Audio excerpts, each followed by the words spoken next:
a very good afternoon to all the viewers. So, a very warm welcome to all of you here. And I, on behalf of Indian Society of Agribusiness Professionals and Indigram Lab Foundation, would like to welcome all our viewers who have taken out time to attend this very meaningful discussion which we are going to have today afternoon. Uh, I would like to invite Mr. Sudarshan Suryavanshi. He is the CEO and co-founder of Indian Society of Agribusiness Professionals, and he will speak a few words on the current topic of webinar and welcome all the esteemed panelists here in this program. Over to you, Sudarshan. I welcome you all, and we are very privileged to have the eminent panel today for this discussion, led by Shri Ashok Dalwai ji. He is a IAS officer of 1984 batch and has served the states of Odisha and Karnataka, and has been with Government of India since 2010. He is presently Chief Executive Officer of National Welfare Authority in Ministry of Agriculture and Farmer Welfare, in the rank of Secretary to Government of India. As chairman of Inter-Ministerial Committee on Doubling Farmers' Income, his 14-volume report is recognized as one of the most comprehensive and evidence-based strategies. Dr. Dalwai has been tasked to supervise this DFI implementation as the chairman of the empowered body. Our second eminent speaker is Mr. Parmesh Shah. He is the global lead for rural livelihoods and agriculture jobs at the World Bank. He is currently based out of Washington, D.C. In spite of a time difference between India and the US, Shri Parmesh Shah ji has been very kind to participate in this webinar, and we look forward to his insights for today's discussion. He has been involved in designing and supporting several rural poverty reduction and inclusive agriculture growth programs in many countries, globally impacting millions of small farmers. Our third eminent speaker is Shri Sanjeev Asthana ji. He is a recognized leader in food and agriculture sector with over 30 years of experience in India and in the international arena. He is the chairman of the Agriculture Skill Council of India and also managing director of IFAD Venture and Advisors. He has been non-resident fellow of the Chicago Council of Global Affairs, and he has been president and chief executive of Reliance Retail and has served on the board of 4 Reliance Group companies. Prior to Reliance, he has been on the board of Cargill India and also worked as the Asia-Pac trading head based at Singapore with Cargill. Our fourth eminent speaker is Madam Mrs. Meera Mishra. Madam is the country coordinator of the International Fund for Agriculture Development IFAD in India since 2011. She has over 28 years of experience working in the development sector with national and international organizations. She has worked with the UNDP Regional Office for Asia Pacific and as a senior policy specialist on migrant placement and in New South Wales in Australia during 1999-2000. And my colleague, Dr. Dinesh Chauhan, will moderate today's session. He is a director with our group. He is an eminent keynote speaker and has long history with agriculture and agribusiness sector. He has been involved in the agriculture sector for around 20 years. He has a technical background in agriculture, food technology, agribusiness management, and have worked in academics, consulting, sales, and business development in various multinational and leading national companies. Today's topic is a very important topic. We all aware the effect of COVID-19 pandemic all over the world, and particularly in India, and the reverse migration that has happened from urban area to the rural area. We feel in order to provide livelihoods, is migrant labor which have returned to their native places in various states. There are important measures that have to be undertaken. And at ISAP and Indigram group, we have been supporting these migrant laborers through some small programs to start with. We have provided food packets. We have also engaged them in organizing them for Manrega activities. So we are collaborating with government programs and trying to find ways how we can help them to get their livelihoods back. I feel agriculture is a big sector which can support this migrant labor, and the investments in agriculture as well as development in agriculture in terms of productivity as well as trade, in terms of secondary processing as well as exports, will help many jobs to be created in coming years. I won't take much of your time because we all look forward to the panel of our eminent speakers, and I will request Dr. Dinesh to continue the program. Thank you, Sudarshan ji. So, may I please welcome our chief guest, Dr. Ashok Dalwai ji. He is currently the CEO of National Rainfed Area Authority, Ministry of Agriculture and Farmers Welfare, Government of India. And he is also under his chairmanship of Doubling of Farmers Income Committee. So, he is quite renowned in agriculture and his contribution is vast for a country like India. So, please welcome with me and join hands to welcoming Dr. Ashok Dalwai ji. Please, sir. Okay, thank you. Good afternoon, everybody right across the virtual world. And Dr. Dinesh, Dr. Sanjeev Asthana, Madam Meera, Mishra, Dr. Parmesh, Shah, Mr. Shri, and all the participants in today's very important webinar. This contemporary, we are talking about reverse migration impact and how to address issues and that concern with livelihood of migrant labor. Let me begin with a preamble that India has a vast experience with what is called project affected. India has built large number of projects in irrigation, industry, infrastructure, among others. And this has always meant displacement of a large number of people. And we have had and we continue to have this provisions of law that ensure or guarantee the welfare of the project affected. The purpose of bringing this aspect to share with you that the government and administration at all levels deals with two dimensions of displacement. One is what's called a relief, and then the second one is what is called a resettlement, which finally leads to what is called a rehabilitation. So primarily relief, resettlement, and then rehabilitation constitute what is called the welfare mechanism for people who get affected. And when now we concern ourselves with migrant labor, one nature of displacement. Here it is not the project, but it is the COVID-19 that has caused the displacement of a large section of the society. If we are looking at welfare of this very large section of the society, and particularly very vulnerable as it is, we certainly need to take care of both relief and rehabilitation and resettlement. Now, if that is our understanding, let me also contextualize the magnitude of problem that we have given the large size of India's population and the diversity of socio-economic strata. Now, as you all know, the population of our country is very huge. We stand at 131 crore.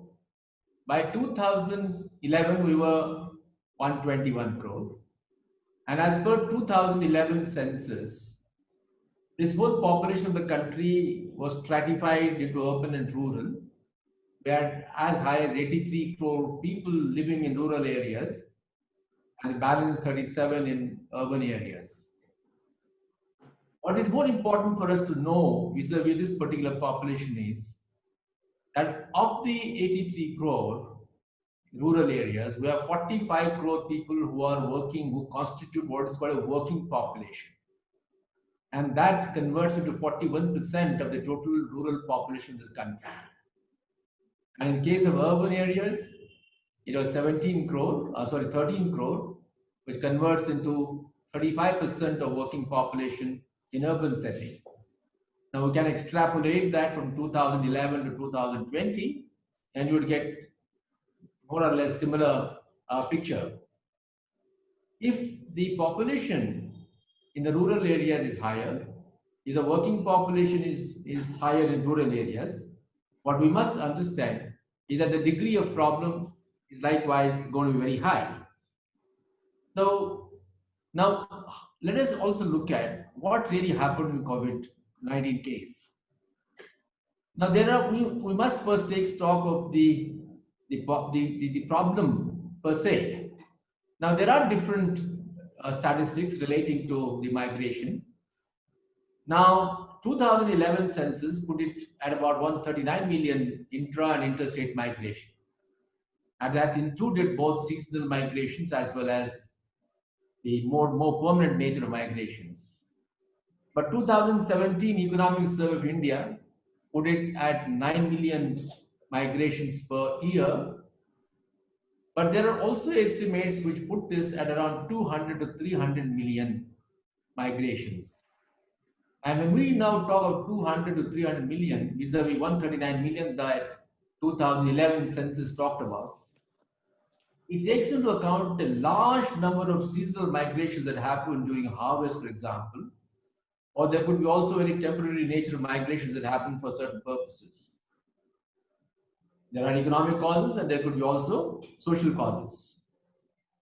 Now the COVID 2019, which saw reverse migration of the people from large urban hubs to back to the rural settings, was, as you know, triggered by uncertainty of both social and economic phenomena. What this did was, it exposed the underbelly of the social and economic system of our country. It has given us reason enough to wake up and take stock of it for proper resettlement and rehabilitation of the issues. Now, what could be the size? There are, once again, the numbers vary, but one certainly agrees that minimum 6.5 million people may have walked back from cities like Mumbai and other large metropolitan cities, and of course, also some tier 2 cities to their rural habitations. Now, in our country, as you know, the source of migration majorly constitute around 6 states.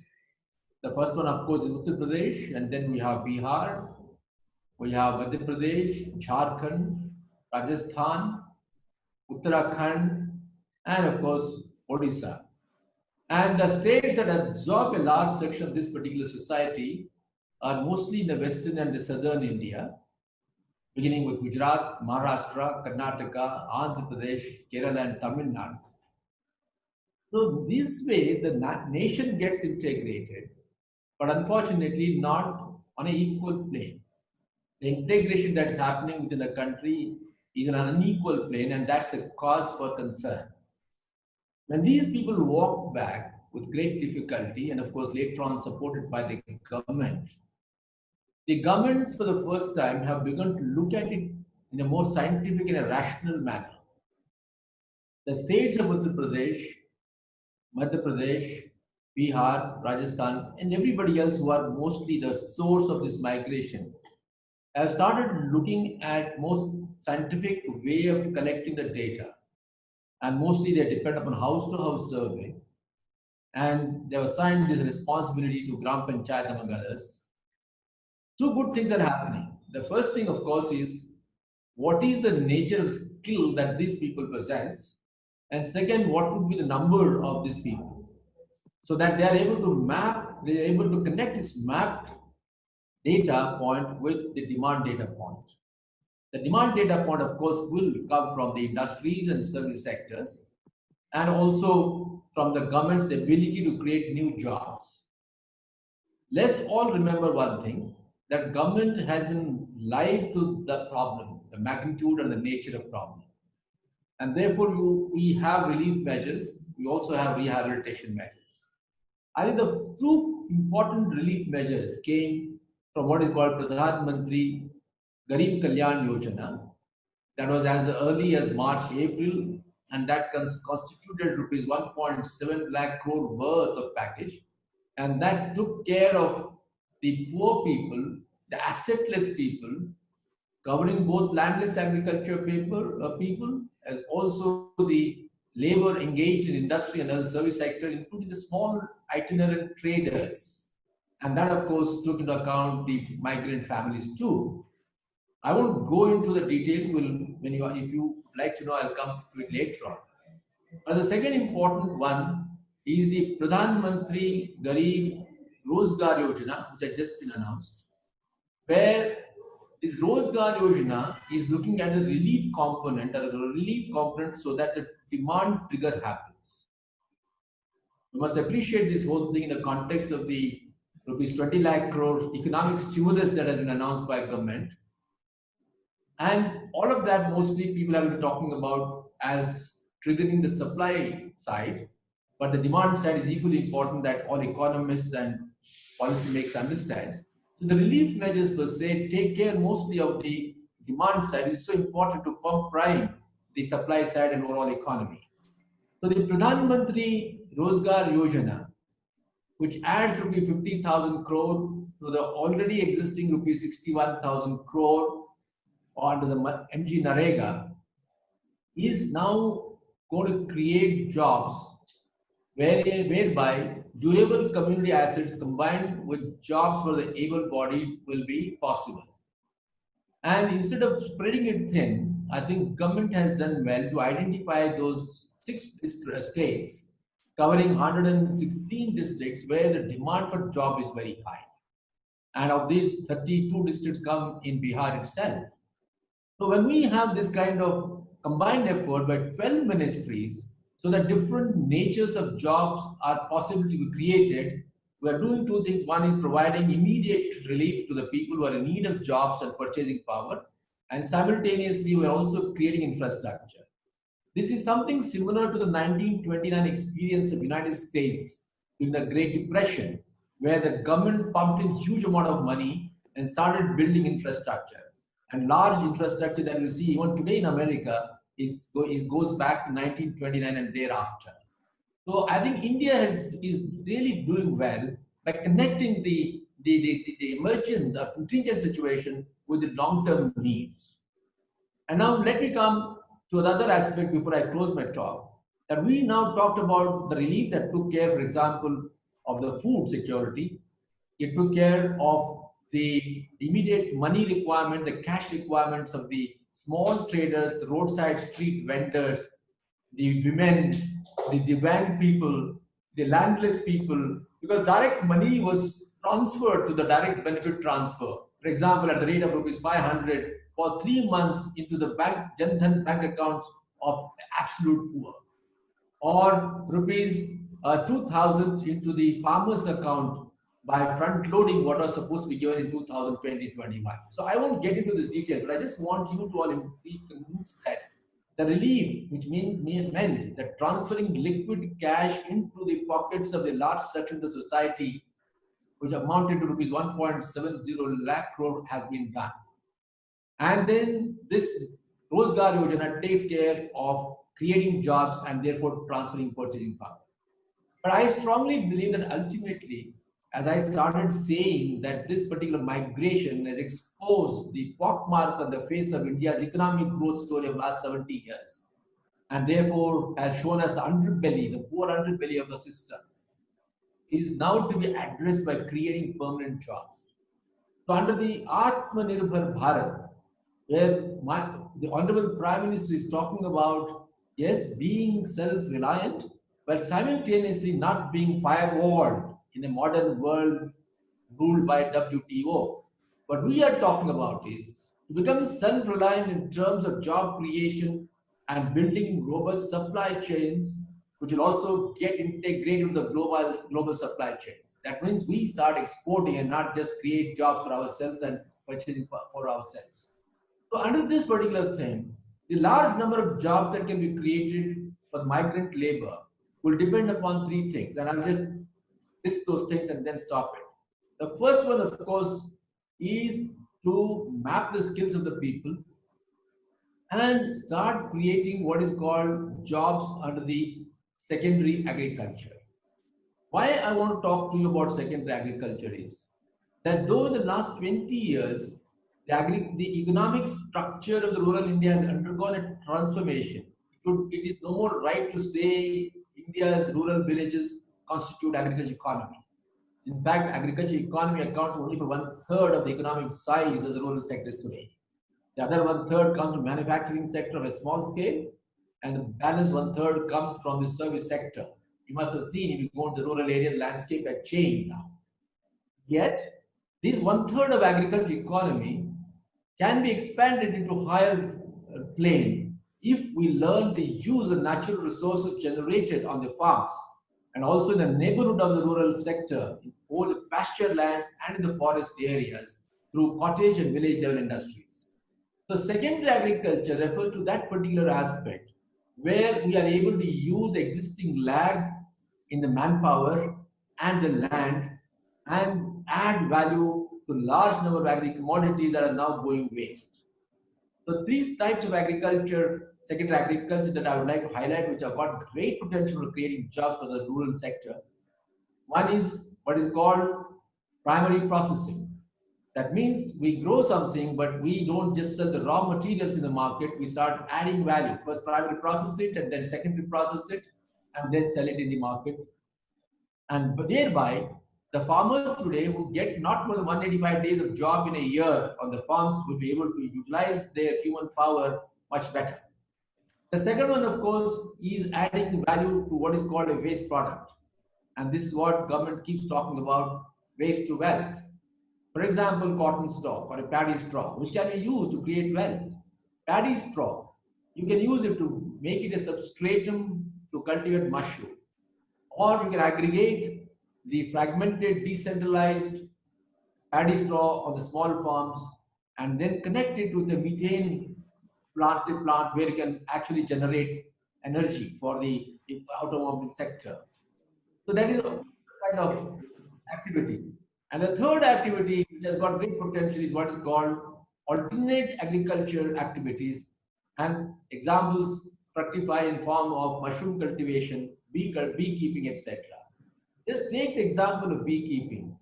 We today have 3.6 million bee colonies in the every 10,000 colonies can create huge man days, and we require anywhere near 150 million beehives.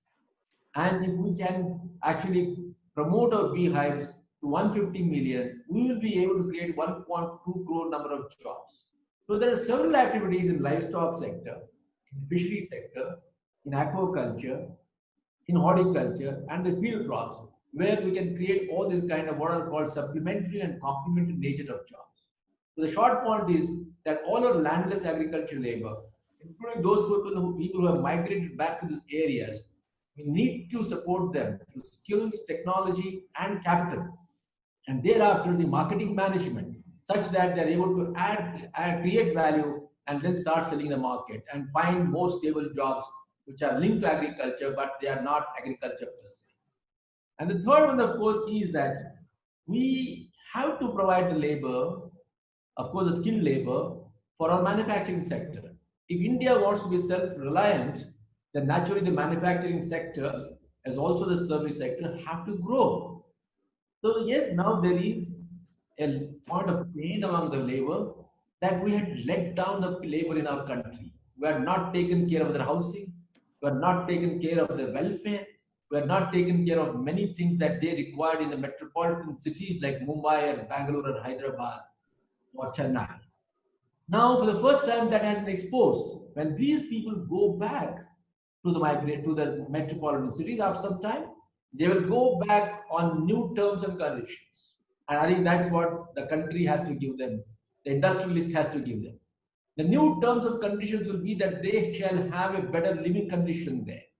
They shall have access to education, access to health, access to good residential quarters, and simultaneously, they're also paid in such a way that they're able to generate savings. Absence of savings is what actually put them to the pain point. So we will have to also take care of their payments in such a manner that they are not only able to meet their everyday requirement and also expenditure on the part on behalf of education and culture, but also save enough for such contingents. And when they go back, We need to impart them necessary skills. We never need to make them much more capable in terms of productivity. We can't continue to have unskilled and semi-skilled people. If India has become Atmanirbhar, it means it has to compete to the best of products produced in China and other countries. If we want to join the supply chain, global supply chains, we certainly need to be cost effective, quality effective, and also effective in terms of timely delivery. And that's all possible only when we can increase the productivity of human resources. So when this 5 point or 6.5 million people who come back to rural areas need to go back, they must be given proper training, proper skills, and proper technology friendliness so that they become productive component of the new industries, apart from taking care of them. The last point I would like to share with you that using the power of the digital technology, we should be able to ensure or guarantee all the welfare packages that different states and government of India promise these people. The basic requirements, of course, are access to health, access to education, access to food security, and of course, other kinds of securities. Now, using, for example, Government of India has now talked about one nation, one public distribution card. So, likewise, we can have portability of education, portability of health facilities, portability of all other welfare initiatives that different state governments promise to the people, and they have that. So if somebody migrates from Uttar Pradesh to Maharashtra, he should not miss the welfare packages that Uttar Pradesh government entitles him to. So using the power of digital technology, we should be able to ensure that his pension, for example, his EPF, his provident fund, his health benefits, insurance, crop insurance, and different kinds of insurance, all are portable. So I think that's something that we should actually take note of. So friends, let me end up here for want of time. That yes, to sum it up, that migration has exposed the underbelly of our social and economic system. Migration has exposed that we have not taken proper care of our migrants who have been contributing so much to the economic growth of this country. And third, we have not taken care to ensure that the productivity of human resource goes up. When we talk about demographic dividend, it means that we make them productive and make them competitive in terms of global standards.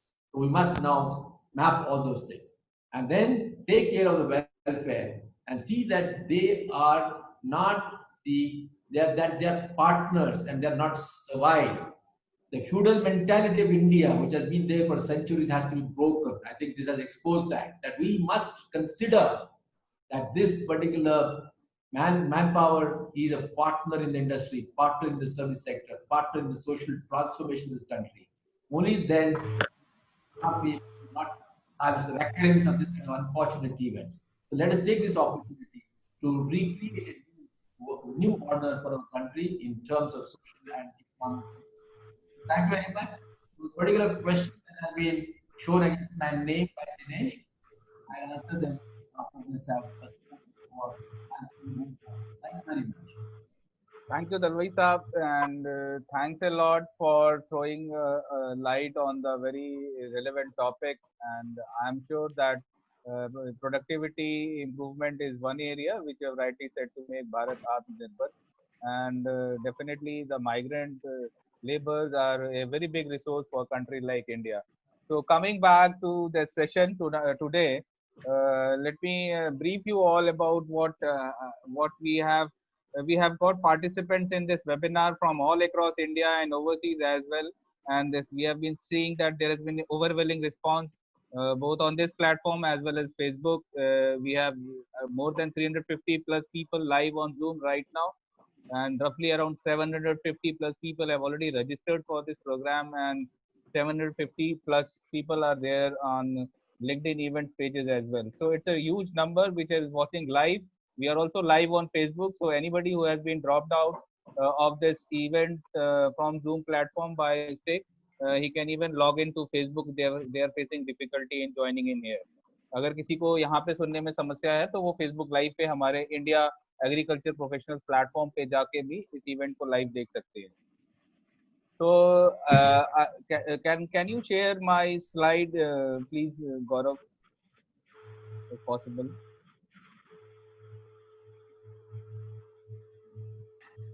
So I will just brief you about Indian Society of Agribusiness Professionals. So we have been a 20 years old organization in India, and we have been working as a not-for-profit in the areas of livelihood, sustainability, climate change, etc. And we have more than 100 physical offices across India, working closely with uh, millions of farmers and have presence in almost 20 states across India. And we have a very strong digital presence as well. And we have roughly 3 lakh 25,000 active users on our Facebook page. Uh, we have 46 custom hiring centers across India, 20 single window centers, and we have run various programs for women empowerment. We have empowered more than 5 lakh rural women trained on safe usage of kitchen fuel. ISAP has also been actively involved in entrepreneurship and skill development program. We have trained more than 6,000 agri graduates. So this is in brief about what ISAP has been doing in rural part of India and contributing towards the society. In 2015, we incubated a startup. We incubated a incubation center with the name of Indigram Lab Foundation, and Indigram Lab Foundation has come a long way from 2015 with the support of Department of Science and Technology. We have set up an incubator lab. We have incubated till now more than 40 plus startups, and out of these 40 plus startups, some of them have been doing very good, and more than around 12 startups have already graduated. They have clocked a turnover of 25 million USD in 2019-2020. We have been partnering with a lot of investors like Omnivore and other investors, as well as we have been ILF has been working closely with a lot of international partners. We have been also setting up an accelerator program with the name of Nidhi Accelerator. Recently, we have come up with one program which is specially focused on COVID relief measures supporting various startups with the name of COVID Mukt Gram. So this was in brief about ILF and ISAP. I will not take much of the time because a lot of listeners would be interested to listen about what were their queries and possible solutions moving forward post COVID era. So we have received more than 138 questions from our participants and registered there. And from those questions, we have picked up specific questions and designed this entire program today. So I will be taking this session with the questions received from our viewers and listeners beforehand. So coming back to Dr. Dalwai, my first question would be addressed to you. And then can you please highlight the work that has happened in gathering data of skilled and unskilled migrant labor that have migrated to the villages? So can you please throw some light on that? Yes, yes, yes. Thank you very much. And as I was telling you that there are problems relating to data points in our country. Firstly, that we have the decadal census. There is always a 10-year gap. In between, of course, we have the agriculture census and livestock census. And then, of course, there are estimates based on economic survey, etc. But then what has happened is first time that the country and particularly the states which are the source of this migration have begun to look at it more closely. Now, let's go to a few states. Uttar Pradesh, for example, has estimated that it has around 2.3 million people who have migrated back. Bihar estimates that around 2 million people have come back. Jharkhand about 1.3 million, and Madhya Pradesh have like number. Now, UP has actually by now is creating what is called a migration commission and also a commission for the welfare of the migrants. Madhya Pradesh has also created an organization. Bihar has actually taken up this survey, and by now they have been able to identify 5 lakh labor class who back. And Uttar Pradesh, when in its particular survey, have mapped the skills of these people, and as well known, the skills relate to carpentry, construction, real estate, plumbing, and then also artisanry. handicraft works, etc.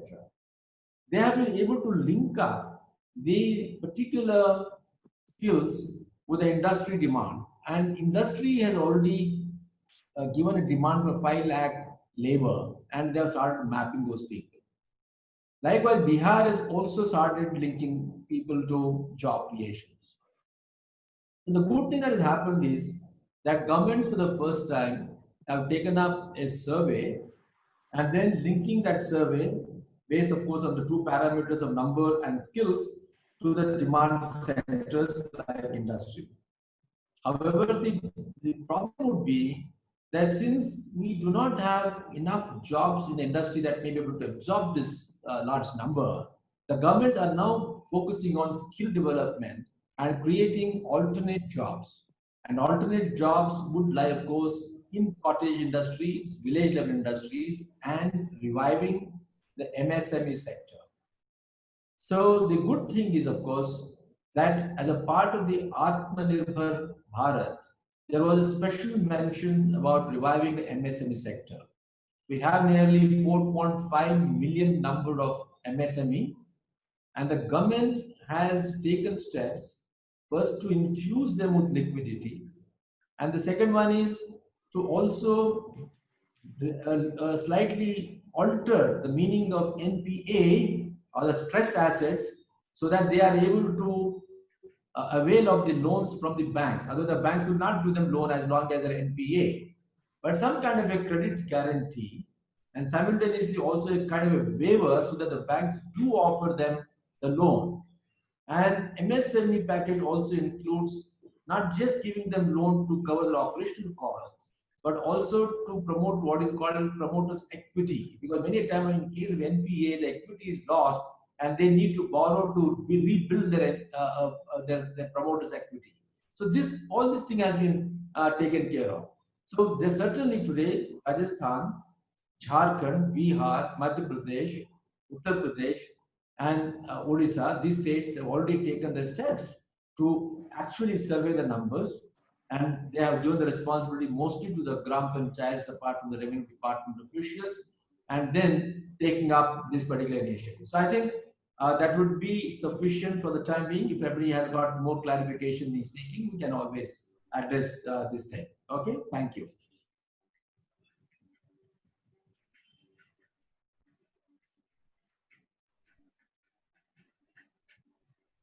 Not audible?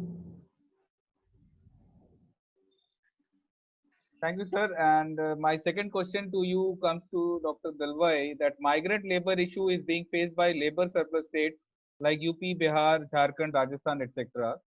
Some states have taken great initiatives in this area of skill mapping and attempts to find local vocations for them. Can you share some of the steps taken by these states who are surplus in migrant labor? Yeah, I think I in a way that I covered that aspect also. There are two things that are being done. One is that, as you know, that we have large number of unskilled labor, but mostly the people who have migrated back do have some kind of a skill.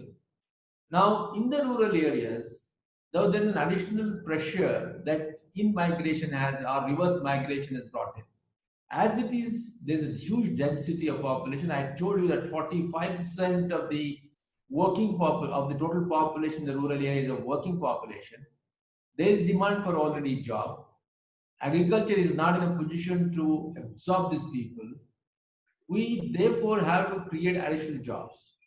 Now, this Pradhan Mantri Kalyan Rozgar Yojana is primarily talking about building different kinds of infrastructure, particularly in those districts where the migration reverse has been more than 25,000. And these people will be given a job by taking up at least 25 kinds of or 25 projects through different ministries. And as you know that the wage labor also has been increased from 182 to 202 under NRRA. And this additionality of rupees 15,000 crore that supplements the budgetary initial allocation of rupees 61,000 crore, along with other kinds of schematic allocations that the ministries had, because these include agriculture, rural development, Panchayati Raj, and renewable energy, forestry, railways, highways, etc., etc., they would be able to concentrate in these particular 116 districts with a huge demand and give them jobs. But simultaneously, I'm sure later on from the Agriculture Skill Corporation and other panelists here will be able to tell us what kind of jobs can we create. But I would certainly say that if we would like to create jobs in the rural areas, the Mahatma Gandhi's emphasis on cottage level industries, village level industries has to be brought back. And agriculture sector provides huge quantity of resources to create these kind of jobs. You know that in addition to 291 million tons of food grains that India produces, the quantum of other residues that Indian agriculture produces stands at 594 million tons. It's very unfortunate that this 594 million tons of agricultural residue, which is called byproduct or sometimes we call it a waste product, contains all kinds of compounds like lignin, resin, latex, fat, oil, protein. All these things can be actually utilized to produce all kinds of products in the pharmaceuticals, nutraceuticals, the energy sector, and of course the consumer goods can be produced. So we need to now start training our people by recognizing secondary agriculture as an independent activity, that agriculture, which is a primary economic activity, which should have two components: primary agriculture that looks at biological production system, and it should look at secondary agriculture that adds value to this. And this is where, please remember that now that we're talking of new reforms in marketing sector, in post-harvest management, building huge amount of agri-logistics, processing facilities, and building new market channels, they are going to create a new agriculture value system where large number of jobs will be created. So I think we can train our people to actually become part of this agriculture value system. Food processing itself is targeting 2 lakh micro food and enterprises. Now, where will people come for all these things? The people already engaged and the new people who can be brought in will all need to be skilled. And of course, they need to be linked to the banks for credit. And we have Stand Up India, Startup India, Mudra, and under the Rural Development Ministry, we have got large number of initiatives like Deen Dayal Upadhyay initiatives. There's so many initiatives. I think what is really required is for the administration, the district administration, the state governments to bring them all on a common platform and build an organically linked vertical chain, identifying the people, giving them proper skills, connecting them with capital, teaching them marketing management, building a brand value, GI tag, for example, for particular locations, and then trying to capture market as a part of Atmanirbhar. So I think this would be the way forward, and the governments, the state government, do realize that this is the way forward. Thank you, sir, a lot. And I'm sure I do agree that you have raised a very important area which probably was missing before. That apart from 290 plus million tons which we have as a food grain, the additional 500 plus million tons which you're talking about as residual and all those things, it is definitely an important area to focus on moving forward. And I think we will definitely be taking steps to utilize those kind of things and setting up of secondary agriculture as another mainstream business activity. So now we have another very eminent panelist with us today this afternoon, and probably this morning, Mr. Parmesh Shah, who is a global lead from World Bank Group. He has joined us all the way from Washington DC.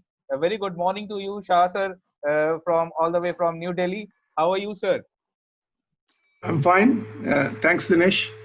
So, sir, my question to you is that what role could National Rural Livelihood Mission and State Livelihood Mission supported by the World Bank play in developing countries like India for opportunities for developing for migrant laborers in India?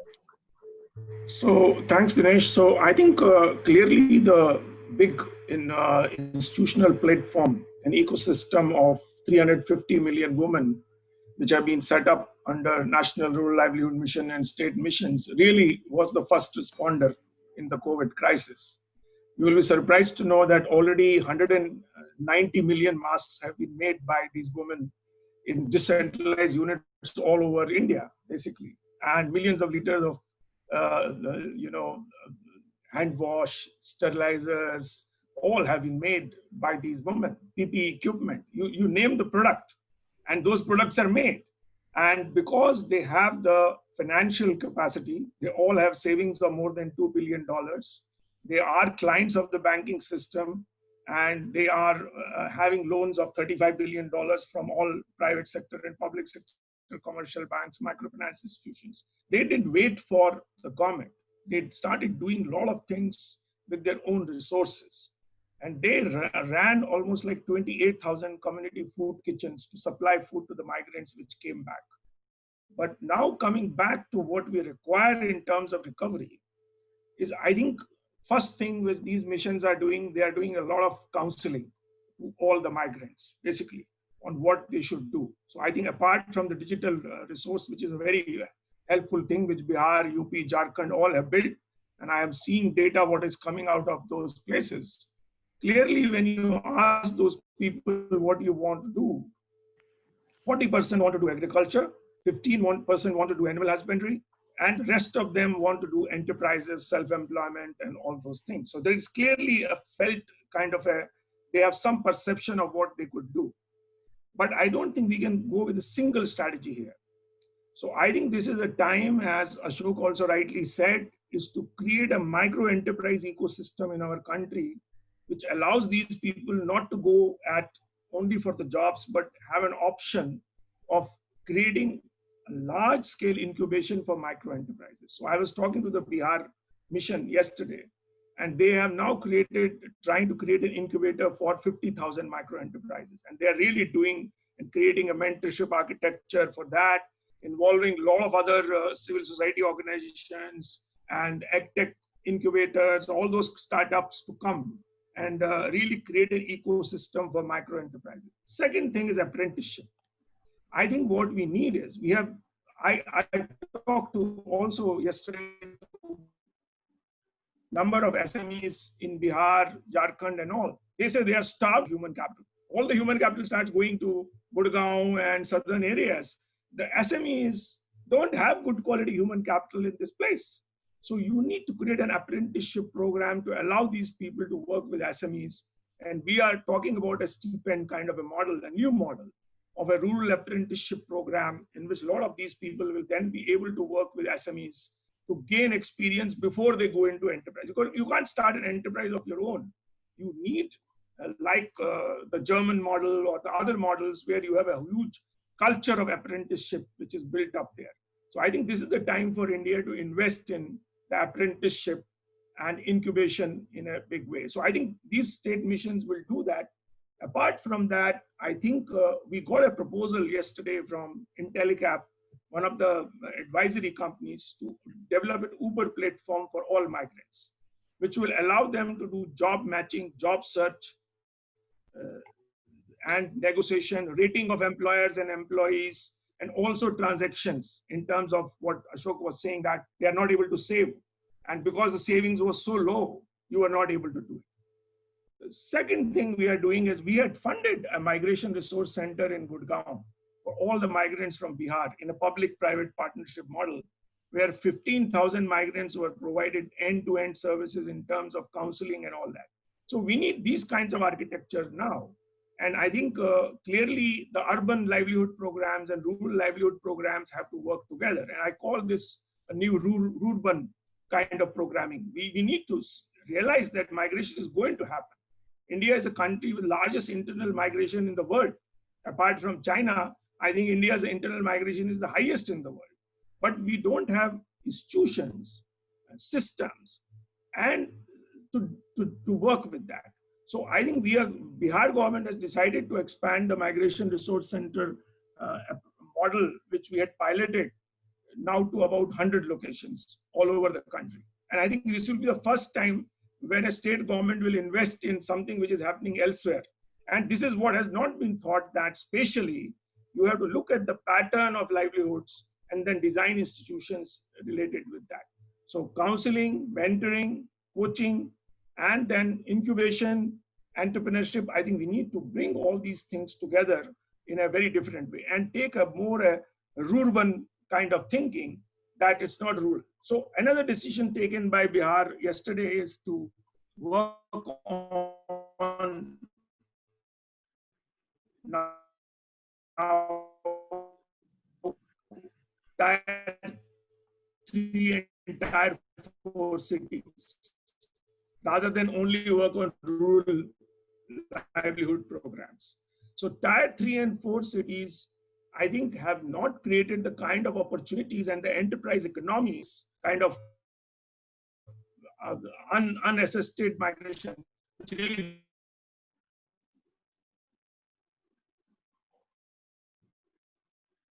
leads to crisis in the long run. So if 30% of the people who are migrated are going to stay back, you need to create a firm institutional architecture to support these people to graduate from just being laborers to being the kind of things which Ashok was talking about, the cottage industries, the entrepreneurs on the on-farm, off-farm, non-farm. I think there is a tremendous potential to expand. So clearly the beekeeping, Makana, the NDF, provide the entrepreneurial energy of the country. We are so much all over policies, MSP, everything is obsessed with CBLs. So I think, sir, I think there has been some issue in the network connectivity, probably from Washington to Delhi, and so poor bandwidth. So I will take my next question probably once we are able to get Mr. Shah uh, properly online. We will connect with him again. So now I will move on to our next panelist and speaker, Mr. Sanjeev Asthana Saab. Very good afternoon, Asthana Saab, and welcome to the show and welcome to this webinar. We will get back to Shahji once he is online. But my question to you, sir, is like what role organizations like Agriculture Skill Council of India are playing in the current scenario, and what are its plan to address the issue of migrant laborers in particular? Please elaborate on ASCI work and presence, etc. So, as a chairman of ASCI, I would like you to throw some light on these areas. Yeah, so thanks, Dinesh, to have me over. I will not repeat too much of what has already been said by Mr. Dalwai and Parmesh, but broadly, ASCI's strategy has been at two levels, and I will not describe because that's on the website. But what we are focusing right now, to a great extent, where the farmers are concerned, in terms of looking at the local agroecology, for example, the resources and constraints. And I think the fundamental issue, what we find is that the migrant laborers, as they're heading back, so they are the ones at two levels, there's an impact. One is that the states which are providing those migrant laborers, the 6 states what Mr. Dalwai spoke about, but also it is having a large impact on the states which were recipients of these migrants. So when the crop harvesting is happening, especially these recipients were sitting in the areas of the Green Revolution states, for example, sitting in states like Kerala to a great extent at the plantation levels. And we're finding that the impact is at both the levels. So how do they need to get reskilled, the people who are coming back into the respective habitat in their states, in the source states? And how do we sort of look at the farmers who are sitting in the recipient states? How do they get trained in terms of managing, without excessive load of the migrant labor? So that is one plan which is working on. The two sides to it, one, this whole capacity building, when we look at in terms of we trying to see that, in the source states, that diversification is a huge problem. So if you look at the states, which are typically have been the providers of the labor, the migrants who have been moving on, are the ones who are typically resource poor. They've got their own set of challenge. There's a large scale migration which takes during the season, and they are the ones whose overall architecture of the managing this entire crisis of suddenly the influx of returning migrants as to how to provide them the meaningful jobs. The agriculture within these states is typically not able to absorb anymore. So if at all there's a suboptimal engagement, or even if they were to be engaged in the farm labor activity, it typically would not be serving the interest of either the existing farmers or the ones who are returning in the agriculture system. So we devised a strategy at two levels. One is that is there a possibility to look at the micro entrepreneurship? I think what Parmesh spoke about, and I think which Mr. Dalwai was speaking earlier about. So I think the large and a massive scope which sits in the rural areas is around building up a large ecosystem of entrepreneurship. Now, this entrepreneurship, and I'll come to the jobs as well as to how the skills would ultimately add to this entire feature.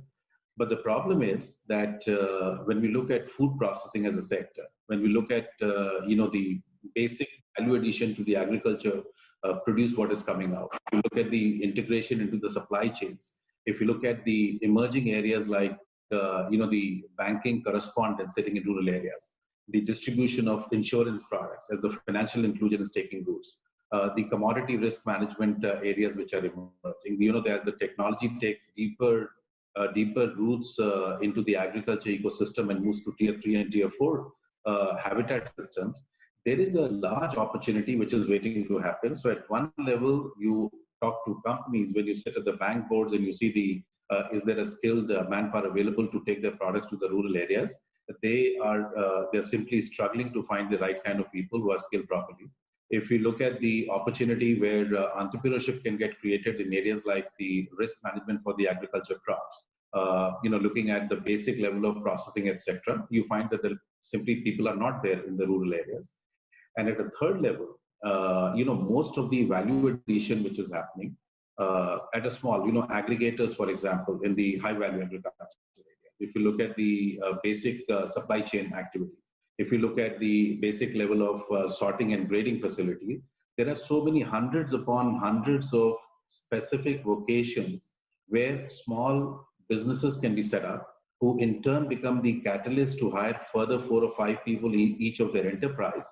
That is a opportunity waiting to be tapped, and this became a trigger really, that can we support 100,000 or 1 million farmers or 1 million returning migrants to set up their own enterprise in the rural areas, and which in turn are able to hire 4 and 5 people each and can evolve and develop into that. But the ecosystem as we have, the whole architecture of institutions, the support structures, that is somehow in the way India is structured, in the way our whole sort of framework on policy and implementation side has been, there are no set institutions which can integrate all this effort. So which is really into multiple sort of buckets at multiple different levels where there are different silos which are there.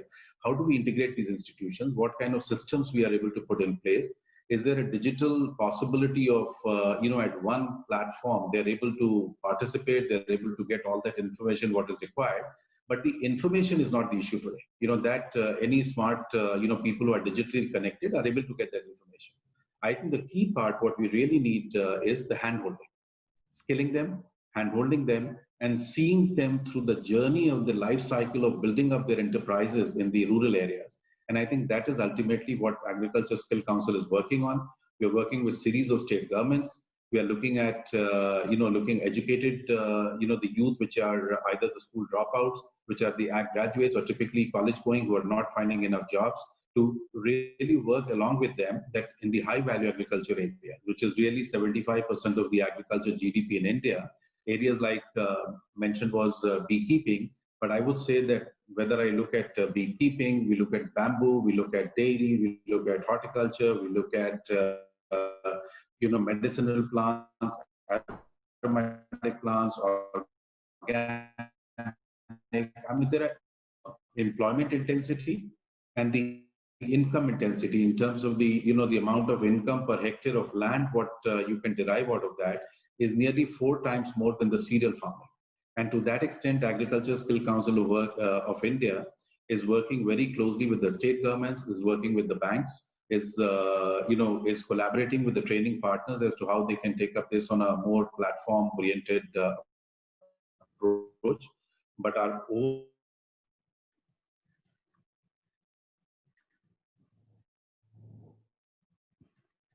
we lost Sanjeev ji probably, and so as Sanjeev ji rightly said, that we need to work on various areas like bringing skilling, entrepreneurship, and then hand holding. And what he rightly said, that if we can use these migrant laborers in upskilling, and if we can have a platform where we can bring all these people together, and if we can set up institutes and various small units where we can have 4 or 5 youth who are skilled and who can join hands together to set up an enterprise that will help a lot to take us to the next level of being an Atmanirbhar India. So I have a very eminent panelist along with me today, Miss Meera Mishra ji, and she is actually country coordinator for International Fund for Agricultural Development, India, IFAD. So, Ms. Meera Mishra ji, a very warm welcome to you in this program and in this webinar. Madam, my question to you is that which are the states in India where IFAD is currently working, and how are IFAD supported projects responding to the COVID situation? Okay, thank you, Dr. Dinesh, and I hope that as I begin to speak, I also don't fall off the radar like some of my previous speakers did. So the International Fund for Agriculture Development is known for working in rather remote and difficult areas wherever we work. We work in supporting projects with the government and are currently working in the 4 Himalayan states of Nagaland, Mizoram, Meghalaya, and Uttarakhand, as well as tribal states of Jharkhand and Odisha. We are working with fisher folks in Tamil Nadu and in drought-prone areas of Andhra Pradesh. We are also about to start work with on livestock in Bihar, and in Maharashtra we have a long-standing partnership with the Women Development Corporation there. Now, your question to me was how did we respond, how did the IFAD supported project respond to the COVID situation? And I'm not yet beginning to talk about migrants. There are several similarities to what Dr. Parmesh Shah also mentioned. So if I say largely IFAD supported projects are all working in rural and agriculture development space. And there were 4 broad ways in which they responded. One was, as Dr. Parmesh Shah said, the projects reprioritized and focused on the immediate relief type of activities, which was raising awareness, making masks, hand sanitizers, you name it, providing hot cooked meals, take home rations for the poor.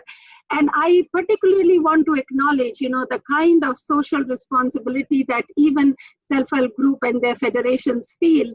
I want to give an example that the federations of women in Maharashtra contributed from their own savings 10.5 lakh rupees towards the CM's relief fund in Maharashtra, which also goes to show that aside from what they contributed by way of their work for which they got paid, they also contributed, this is their sense of social responsibility. Now, aside from this, the IFAD supported project also looked at finding solutions to agri-related challenges. You will recall that when the COVID lockdown started, this was a peak season for Rabi harvest. So the absence of labor in some areas needed immediate solutions. And the projects found that by connecting to custom hiring centers, getting access to machinery for labor shortages, to address labor shortages, also organizing doorstep delivery of seeds and other inputs in other parts of India like the Northeast, where cultivation of ginger, turmeric, chilies, etc. was on. At the same time, finding new markets for perishables, because in parts of Jharkhand and Odisha, cooker bits were being harvested. So you see that the landscape of agriculture is such that harvest, sowing, and vegetables, perishables are being done at the same time. And you need to find varied solutions to them. The third thing was facilitating access to finance in remote areas. Now, the key challenge was getting liquidity at the doorsteps of some people who just couldn't access banks. And I'm particularly talking of the tribal areas and the remote areas in the Northeast. And there are some very good models of micro ATMs that worked in Maharashtra and Nandurbar and some places in the tribal belt, and the integrated village cooperative societies in Meghalaya that were able to make a cash available to their members. It was a small amount, but it was very relevant for the people at that time. And then the more important thing was also to use this time now to start looking at alternatives, thinking in the future, in case there are such situations in the future, also looking at alternative high-value, low-risk crops such as medicinal and aromatic plants, or food crops. Like in Mizoram, we found that farmers were interested to grow cassava as a backup for food security. The results were very positive. Farmers and SHGs made good income. I'm very happy to report that in Uttarakhand, in a span of 5 weeks of lockdown, 2,500 farmers made a profit of almost 30 lakh rupees. At a strategic level, IFAD continued to work with the Empowered Group number 5. And this was a very positive experience because we could bring the voices of farmers to the Empowered Group 5, which was set up to address identify and address bottlenecks in agri-logistics. We worked together with our sister Rome-based agencies, which was World Food Program and FAO. Thank you. Thank you, Meera ji, and it was really heartening to know the kind of support and role which your institutions like IFAD has been playing, and I am really impressed by listening about that Federation of Women who contributed to the relief fund as well. So I think that I can go back to Mr. Sanjeev Asthana ji. He's online now, and I can see him. So Sanjeev ji, I think you almost completed your answer. Coming back to you, you are also working a lot in the venture capital area. So I would like to ask you some question on those lines. Apart from skilling, do you see role of VC in post-COVID-19 and how they can play a critical role in supporting startups addressing issues related with reverse migration? Is there an opportunity for startups in developing solutions targeted to address the issue of migrants, and in what way? So this question goes to Mr. Sanjeev Asthana. Yeah, thanks, Dinesh. And I'm sorry, suddenly I just dropped out. And even yours is a lot of static, which is there. Still, I hope I'm being heard clearly. Yeah. So a quick, in terms of the answer to whether the VCs can support, definitely they can. And they have an extremely critical role. We have several funds which are very focused towards the development sector, looking at socially oriented entities, for-profit entities, which are working toward these solutions, and clearly that part is very strong. Now the question is in which areas. I mean, so clearly you want to ensure that where the migrants are involved actively in certain of those businesses, not necessarily as the creators of those businesses, but also as typically in terms of either working in those in these areas or imparting or supporting these areas. So I can think of multiple areas in which this is working. So at one level, we have the Mudra scheme, which has been a great catalyst in several over the years, which has been there. But I think now the time has come to really reprogram and reorganize Mudra in a different way. So government did set up 50,000 crores of fund of funds to support different programs on the entrepreneurship side. But what we do need is a very specific targeted program, which is looking at the areas of agriculture and the adjacencies to the agriculture area, where these funds can be meaningfully invested, not necessarily with a limit of 2 lakhs, but by building an architecture around that. So what do I mean by the handholding or the institutional support, which is very important to make these enterprises successful? Is that we should either have incubators like Indigram Labs, what you guys are working on, or we should have at really district level or a state level or series of at a certain regional level, multiple handholding institutions, which are not only looking at supporting these organizations, in the rural areas or even near rural areas, to support them in terms of the management depth, what it can do, the financial management. But most important part, which I always maintain, is that the agriculture today suffers more than 70% is the inability to access the markets on viable terms. So when, especially with the reforms announced in the mandis, that there's a much more open playing field rather than getting restricted only to the mandis, I think it throws up tremendous and exciting opportunities where whether it's the FPOs, whether the self-help groups, whether it's the private limited companies, whatever gets formed in whatever framework, connecting them to the markets in a viable and sensible way where the money, the effort which is going into building up the agriculture or the value addition or whatever little work which has happened, how do we create profits at the farm gate level or near farm gate level? So it doesn't have to happen at the village level entity, but can happen very much at the Mandi town level. It can happen at the regional level. But the critical part today, if we were to address this whole problem efficiently, and I think in this crisis, there's a major opportunity as well to really build up an economic activity where money changes hands at the farm gate level, which will not only spur investment in the infrastructure, which will create employment, which will create demand in the rural areas. And I think that is the need of the hour. But as usual, I would only say that the schemes, large schemes are good. But I think what we need is a customization. We need a context, and we need a relevancy to the area that both the geographic and the domain in which they're operating, and the capable institutions which can do this handholding over a 3-year period to really make them successful. And I think that is where the major effort is required. So yes, VCs have a great role to play. The government has a major role to play. And I think some bit of viability gap funding or otherwise can be thought of, where this can really spur the economic activity at the farm gate level. Thank you, Sanjeev ji. Thanks a lot for coming up so clearly on this question. And my next question will go to Mr. Parmesh Shah, who was unable to complete his answer probably last time because of some network issue. So Shah ji, thanks for connecting back.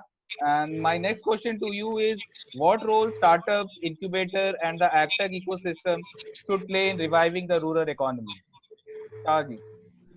Thanks a lot, Dinesh. So I think we have a growing agtech and startup incubator sector, but I don't think they are linked with the producers and the micro entrepreneurs and SMEs. So they are like working on their own and don't have the institutional architecture to fall back. The important thing is now not to work on a project, but create a platform, create an ecosystem. So at the World Bank, we are now thinking of really creating a digital ecosystem which links the agtech startups and the innovators with producer organizations, self-help groups, so that the lead time and the lag time they have of implementing their projects and to make it viable is reduced considerably. So we need to create an aggregate platform, and it cannot be done across the board in a kind of blind kind of way. You could pick up certain subsectors, like Sanjeev was talking and Ashok was talking. You could pick up certain, ancillary sectors, horticulture, all those verticals. And we need now very dedicated incubators and dedicated kind of setup, which allows you to link FPOs, self-help group cluster federations, and SMEs and private sector, I think, together. And I think there's a need to invest in that ecosystem, and these platforms necessarily should be digital, because if we don't take advantage of digital in India, the data we have now is that the number of rural internet users is more than number of urban internet users. First time in our history post COVID it has happened. And if we don't bank on that now and don't bring in all these new users into this market platform and discovery platform and a lot of young people into that, it will be a shame that we will still use very old ways of doing things. So I would consider doing sectoral, subsectoral incubators and taking each of them with agtech innovators, the FPOs, the self-help group federations, and other SMEs which are clearly there. So I think we can bring them together onto one platform. It will help us. But Sanjeev is right in saying that there is a lot of hand-holding, mentoring, and coaching required. So we will now try to also create a national network of mentors, basically, who will then pair up with these incubators and be available there. You know how the IT sector developed with TI industry and all. It developed because you had a whole lot of incubators, the mentors available to help the new startups. We don't have similar kind of a setup in case of rural entrepreneurship and all that. So I think we need to bring that. So again, going back, I think we need more incubators, but also we have tried a new model, block level incubators in Tamil Nadu for last 3 years, and to create a real micro enterprise from below kind of a model. The old model of district industry center and all never worked because it was very top down. So I think we need to come out with some amount of block level incubation where every block should become a unit of incubation, where you are taking 1,000 ideas every year or 500 through challenge competitions and all that, and then harvest them, all these ideas, and then convert them into enterprise opportunities. So I think EdTech companies have the advantage. They have the digital skills. They have come with very innovative models. And I was yesterday looking at what kinds of things these people are doing, from food loss to food waste to post-harvest to everything. You have a lot of incubator people coming with these ideas. But we don't have a platform which brings all this together.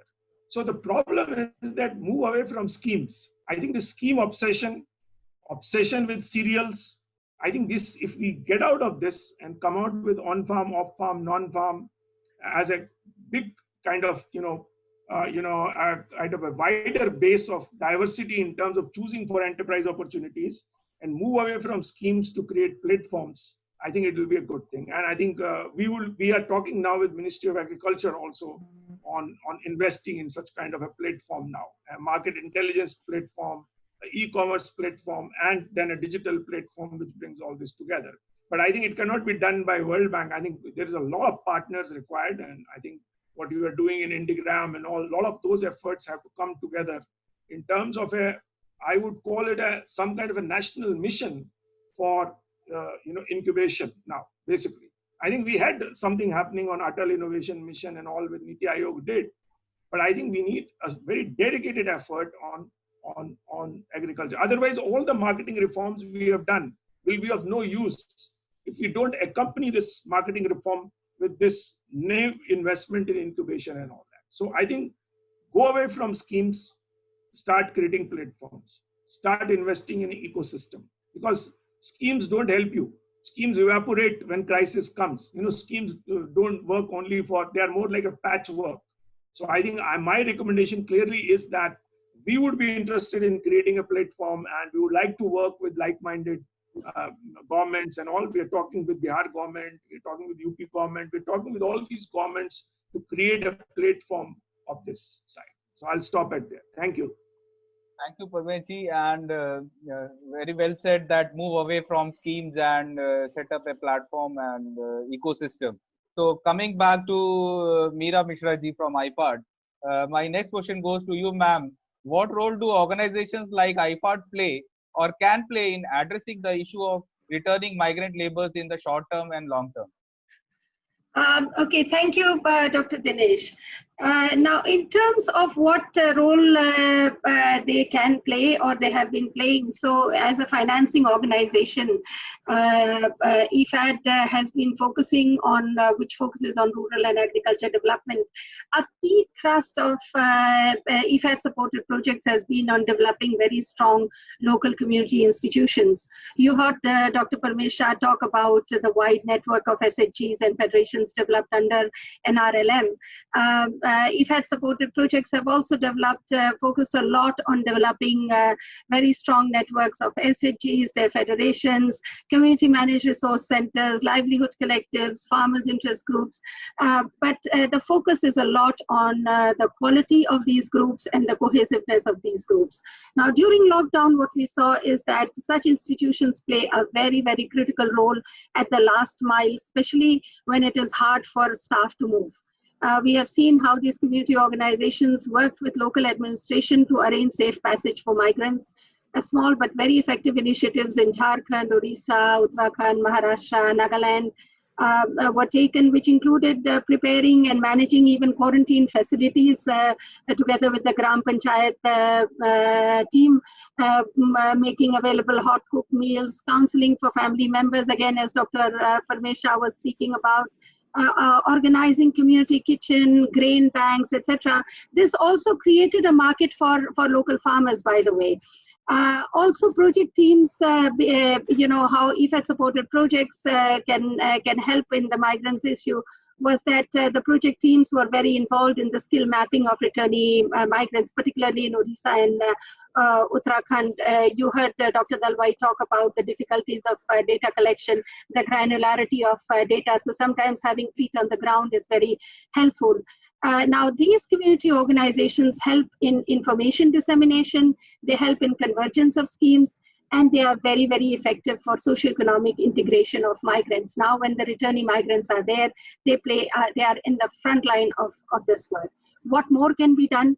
Financing institutions like IFAD or even World Bank, which is a much bigger player, essentially play a smaller role in comparison to government, which has the bulk of the resources. So the projects basically develop workable models that can be replicated to benefit returning migrants who are interested in similar activities. So you have already heard, and there are many similar examples of individual enterprises, of whether it is mushroom farming, poultry rearing, setting up small shops, eateries, etc., which are models that returning migrants can take up because they are already functioning. Just like the World Bank tried this model in Gurgaon, in two of the IFAD supported projects, there is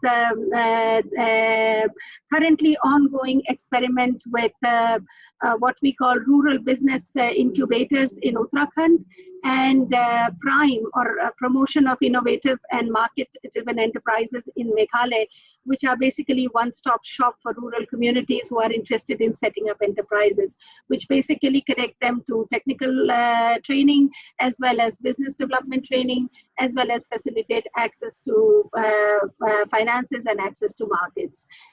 Finally, organizations like IFAD can also help develop new instruments for financing, because even though skilling is available, but finance remains a challenge, particularly for individual businesses. So IFAD, I'm happy to say that IFAD is developing a new risk sharing facility for first-time entrepreneurs. This is still in the works. So in the short and medium term, provide models that are applicable, finance scaling up of good practices, and even introduce new financial products. In the long term, I think organizations like IFAD and others should assess the changing priorities on the ground, look at what is now the priorities for the communities, and accordingly develop investment strategy for the country in dialogue with the government. Thank you. Thank you, ma'am, and good to hear about your short-term and long-term programs and vision, and I'm sure that is going to help all of us in improving and reviving rural economy of India. So I would go back to our chief guest, Dr. Ashok Dalwai ji, and this question goes to you, sir. How MNREGA is effectively supporting migrants by providing them work? Are there any innovations being done in tweaking MNREGA for migrant laborers? So can you throw some light on this, sir? Yeah. One is that, this focuses on certain districts where the reverse migration has happened. As I said, there are 116 districts spread across 6 states which have been identified as districts with heavy demand. The first parameter is the intensity of reverse migration. So all the districts with more than 25,000 migrations have been picked up. Second one is, for the first time, this NRRA is being looked at as a joint effort of more than one department. Since the Ministry of Rural Development has been the nodal department for implementing NRRA, it has been executing that through the state governments and the Panchayat Raj institution. The first time, we have 12 ministries taking up this responsibility, so that the funds available, not just under the NRRA, but also under their own schemes, are all being targeted. To use striking examples, you can look at Mineral Development Fund, particularly in those districts where mining activity is very intense. Then we have a huge amount collected under Campa Fund for the under the Forest and Environment Ministry. So even these funds are now being dovetailed to take up works that are feasible under NRRA. The third important feature this time is that it covers a range of activities, both on the ecological side and also on the economic infrastructure side. Just to cite examples, of course, there are a lot of community centers like Anganwadi centers, school building, etc., which have been traditionally taken up. But I think some of the new ones being now focused upon are PM works. For example, PM you take up renewable form of energy like solar power plants to energize the pump sets, irrigation pumps under the farms. Then laying of fiber optic cables under Bharat works under Jal Jeevan Mission, works under PM Urja Ganga project, training programs and KVPs for livelihood opportunity. And then solid and liquid waste management, as a part of the Swachh Bharat, this is very important.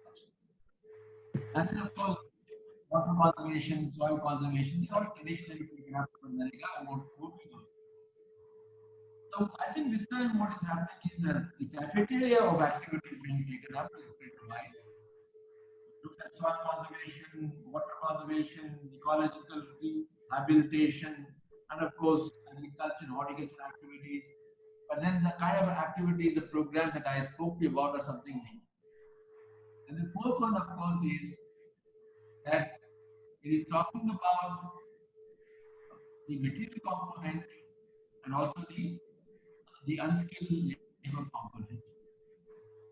60% of the expenditure would be for wage payment to this unskilled labor, which has of course been the history so far. But the migrants who have come back today, they will be more integrated into the rest of the 40% component where it is meant for material component is also for the skilled labor. So to that extent, the people who have come back normally have a huge skill already by experience and also by their exposure. So that will now stand to get integrated here. So this has been promised for next 125 days. So it's a very time schedule driven kind of an intervention. And then the management protocol has been drawn up. I think that's very important. Though already a protocol exists for NRRA through a centralized database management and dashboard management, but here under, particularly for these 116 districts, dashboard-led monitoring system, and also appointing senior officers for every district, for these 116 districts, to go and to visit when possible, and otherwise monitor them. So there is a close attention, and I guess that it should meet the requirements of the labor. But by and large, let us remember, I don't think so we should be aiming at retaining this labor just because they've come back. There's already huge pressure in the rural areas. In fact, the need is to shift people from agriculture sector into the non-agriculture sector. The people have remained in agriculture sector only because we have not been able to create adequate gainful employment opportunities in the non-farm sector. In result, what we see today in agriculture sector is disguised unemployment and underemployment. That is not productive. That is not income generating. We need to reduce the denominator of number of people engaged in agriculture and make the remaining people also more efficient through application of technology, both mechanically driven as well as emerging technologies. So what we need to do is set up larger number of incubation centers and then have a driven approach like ASCII is doing. We now need, I think, in India to get out of this mind. I'm sorry I'm distracting, but it's very important because many times the crisis give an opportunity for making a U-turn. In India, the attitude is feudal, education system is feudal. It is highly hierarchical. All of us would like our children to keep going up linear way from high school to college to post-graduation to doctorate, even if it does not fetch any job. But I think Europe has shown us the way that you need to go for more of tool making, die making, apprenticeship, which others were talking about. There are bright examples in US. You can see on professors in Harvard and Oxford whose children after high school go into apprenticeship. But here we think that it is below our dignity. If we keep on pushing our children, even if we're not interested into this kind of a job, we need to build large number of apprentice opportunities. For example, I know at least in Karnataka, having handled industry department, where we have large number of GTTCs on the model of Germany, and they have been really producing a lot of these apprentices who have been getting jobs. Or bankers like Root City, for example, where rural development, entrepreneurship development training centers have been set up by banks. and large number of them are working in different parts of the country. We now need to make them more contemporary and then see how they can be supported, strengthened in terms of manpower, technology, and linking them to mother plants. I think many times our large industries have not carried out their primary responsibility of mothering the downstream industries and the upstream industries. We need to focus on large number of upstream and downstream industries using this new package that has been put under the Atmanirbhar Bharat, because it has taken care of all issues there. Labor reforms, reforms in terms of VPF, reforms in terms of liquidity, promoters equity, and all other kinds of stuff. Of course, much more will be required in terms of land reforms also, and labor reforms have not happened in all states, but it has happened in UP, for example. And I understand Karnataka is doing it. So I guess what we should be doing is look at NRRA as an interim arrangement. We cannot make our people depend upon this unskilled labor for all times to come. That will be a feudal approach. We should be looking at minimizing the role of NRRA-like work. We need to improve the productivity of our human power. Then only the demographic dividend that we are talking of in India for the last 20 years will be actually put to use. So more of skill, more of technology, more of capital linkages, more of marketing, more of branding, and then building very stable supply chain management. I think this is what will be required for purpose of sustainable job opportunity outside the farm sector. For heaven's sake, nobody should say people don't want to do agriculture. We have enough people doing agriculture. We want people to get out of agriculture and start adding value in the non-farm sector for this country. Then only we'll have enough jobs. Job creation is very important. John Maynard Keynes talked about employment and income long back. In India, we still are talking of charity-oriented welfare. We have to shift away from charity-oriented welfare to job-created welfare. Then only we can have sustainable thing. And I think that's what Honorable Prime Minister is talking about when he talks about Atmanirbhar. Let us not misunderstand by self-reliance to the protected environment of 1970s and 80s. India is past all that. We want to become a global power. Sorry, I got a little more, but I think that the message I thought this particular webinar should be given to all of us and to us who participate. Thank you. Thank you, sir. Thank you a lot. And I'm sure that you have rightly said that we should move away from farm sector and we should create more jobs in non-farm sector, and we should focus more on apprenticeship and more skilling, and probably this will help to sort out the problem rather than putting more pressure on schemes like Manrega. My next question, coming back to Mr. Parmesh, how can the skilled workforce in villages who don't want to return back to urban areas in their previous vocations be gainfully employed?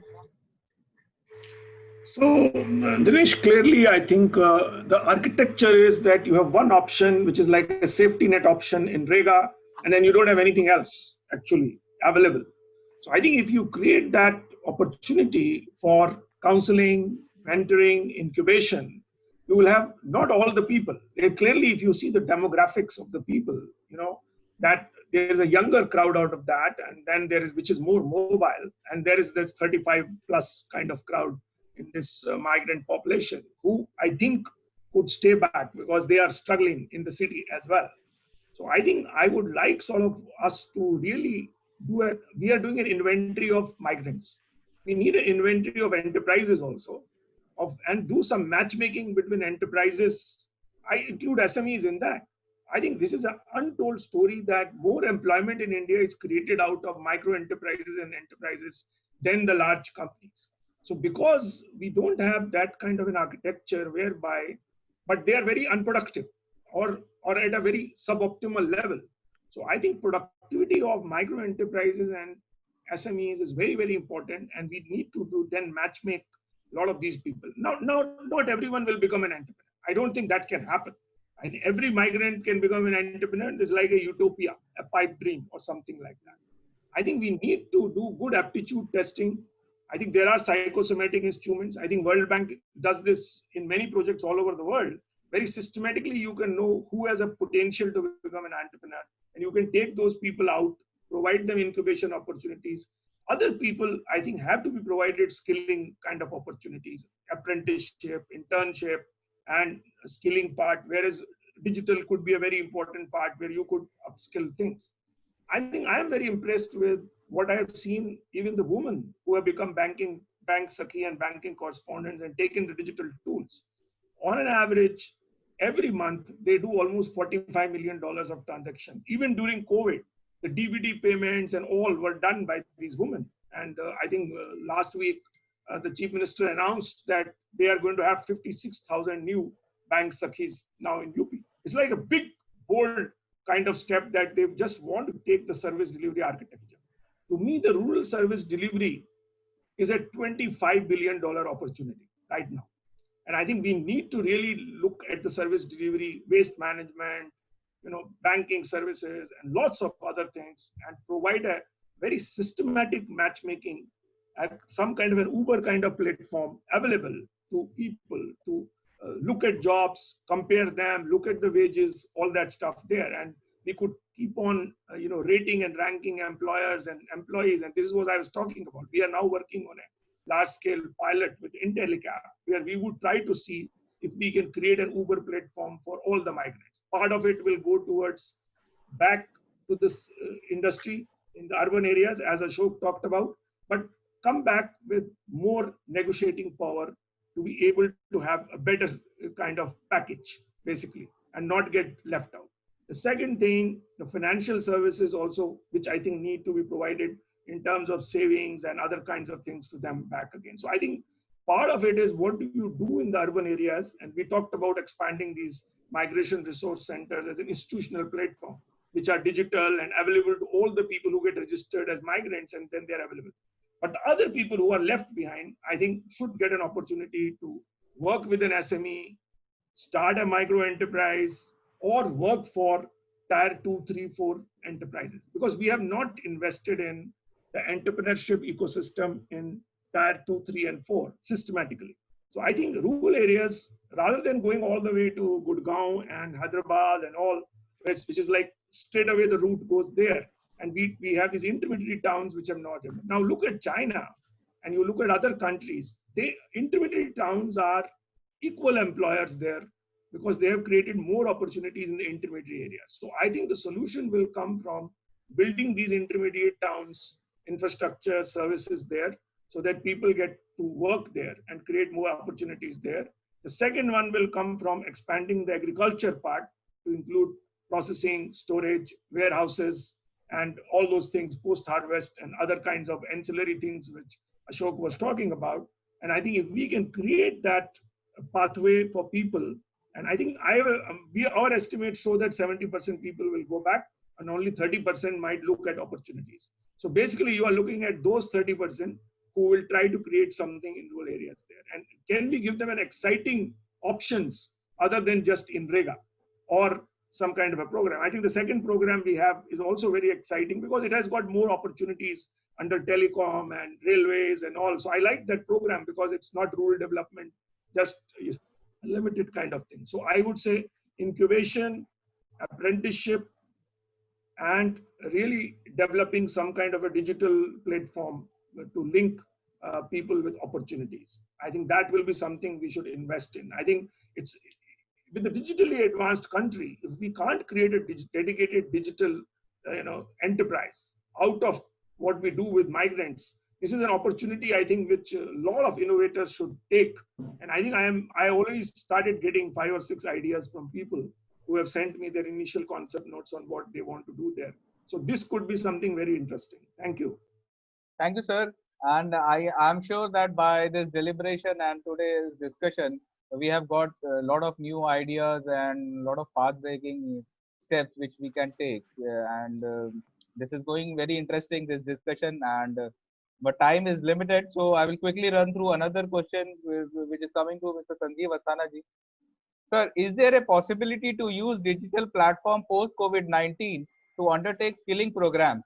And how effective these methodology can be in rural India? And what would be major challenges post-COVID-19 to undertake skilling programs in rural India?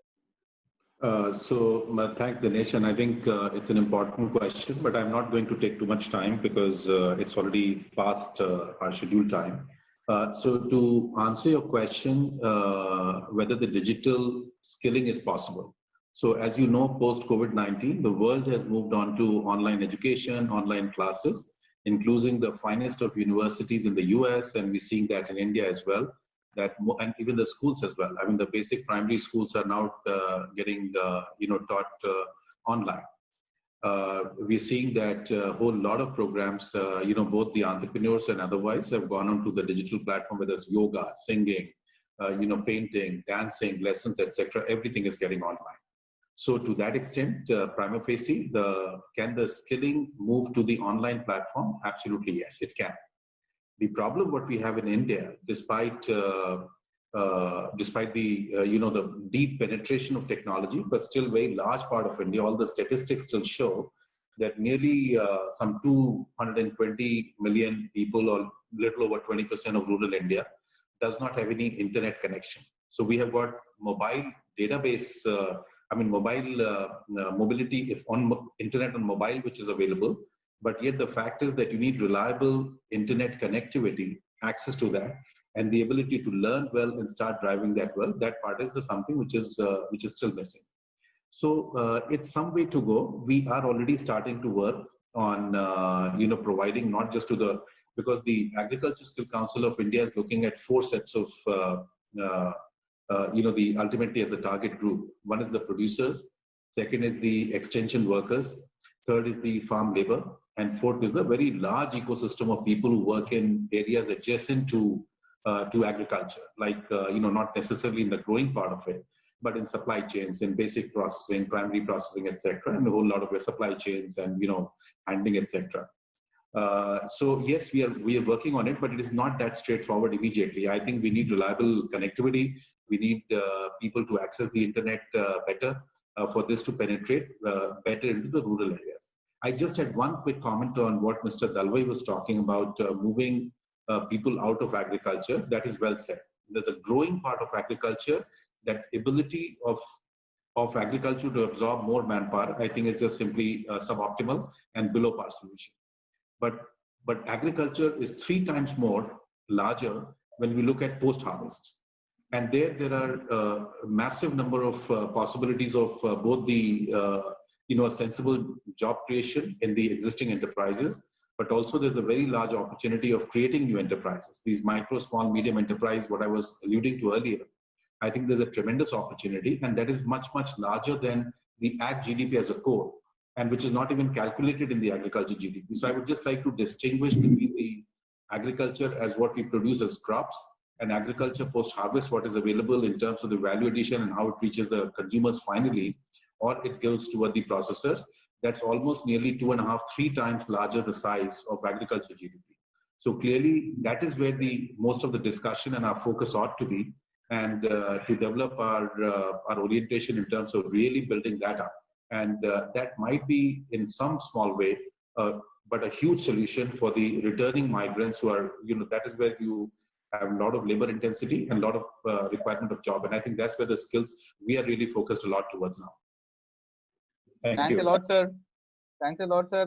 Now, my next question to sir, you again. What subsectors in agriculture have more potential for growth and development and employment generation? So very clearly, Dinesh, again, if you look at the agriculture split of GDP, nearly 3/4 of agriculture GDP is high-value agriculture, or in many they call secondary agriculture. So these are areas like horticulture, like dairy, like aromatic plants, beekeeping, bamboo, or whatever you make, medicinal plants, and that's a huge area. And as I was mentioning earlier, in high-value agriculture, if you look at the employment intensity, that's nearly 3.5 times more than a traditional cereal farming, which is 1/4 of agriculture in India. And the income potential is also nearly 3.5, 4 times more. So my suggestion to the government would be, and I think the government has already taken those steps. There are multiple programs around, MIDH, for example, I think on horticulture development, on, bamboo mission, dairy mission, etc. It's happening. But what we need is a lot more intensity, to the point what Parmesh, was speaking earlier, And to the point, what I was trying to highlight is that schemes and policies and allocating 50,000 crores does not lead to results at the ground level in terms of the desired level. What we need is ultimately the devil is in details. So for example, if you want to run a good dairy business in a town called Hardoi in UP, the dynamics of dairy in Hardoi are very different than the dynamics of dairy in Vijayawada. And I think where this whole sort of the capacity of central government as from a policy making orientation and the ability, the capacity of the state government to really think this through to that detail, whether Hardoi would be different from Shahjahanpur and Shahjahanpur will be different from Lucknow and Lucknow is very different from maybe a place like Jaunpur in East UP. I think that is what is becoming very critical. And that is where India is really getting beaten up because we keep allocating massive resources, but in a very schematic way, but not necessarily are able to fine tune that to the local requirement, are able to really empower the local bodies, whether it's panchayat level, whether it's a district level or otherwise, to really do those course corrections, to really fine tune that, to see how the markets are operating. And I think that institutional architecture in India is almost does not exist. So, which is where the massive requirement, and how can you fast track that whole process? The only point which I'm like in 100% agreement with Parmesh, and I'm going to reach out to him later, is that you need digital technology in a massive way. But even that alone is not a solution. You still need people to handhold the part of the digital technology, somebody to guide through the process, to drive through the process, and see that the results are coming in. And you run 10 pilots well in the country, what India has shown the capacity.